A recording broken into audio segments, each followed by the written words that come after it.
Press Start Video Game Radio. Something we always talk about a lot is the future of gaming. It's always a hot and wildly debated subject because we always want to know what's next, what's going on, what's the next generation going to be like, how's that game going to play, when's the next game of that version going to come out? We want to know, which was part of what Nintendo's Reggie was frustrated about. The developers of Crysis have a pretty solid idea on what will happen. It's a theory, and it's not about hardware or software, it's about game prices. Crytek CEO Mr. Yearly sees the future to have consoles filled with free-to-play games, kind of like what you see on Facebook or sometimes those random internet websites.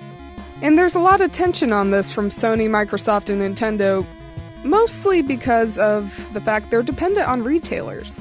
Their big product is the consoles, and you need to have the retailers on your side if you want those sales. And retailers don't want fully digital free-to-play games with no physical game and everything downloadable, because then you just sell point cards or game cards.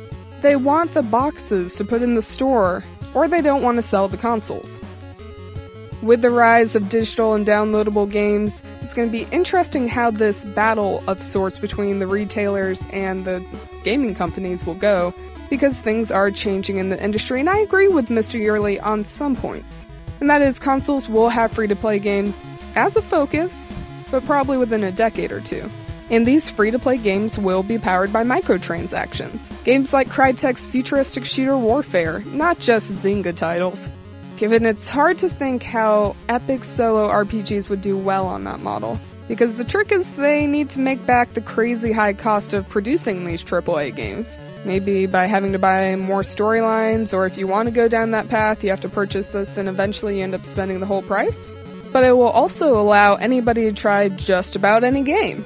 See, is this the game for me? Do I want to invest my time and money in this, instead of having to rent or trust reviews on the internet? What will really decide the future of game prices will be the retailers and distributors. Some are preparing, they have their websites with digital ways to download games, and a lot of developers are even going now, you can get the game directly from them. Skip the middleman altogether. What do you think that the future of gaming prices will go? Are they going to be 60, 70, 80, or even go lower? Maybe we'll have $30 games or free-to-play games. How do you think it would work? Comment here or on the Facebook page and let's chat! Another developer that used a unique model to sell their games is coming out with a new one, and they released some more video and news on it. We're looking into Minecraft developers' next game, Scrolls, next on Press Start Video Game Radio.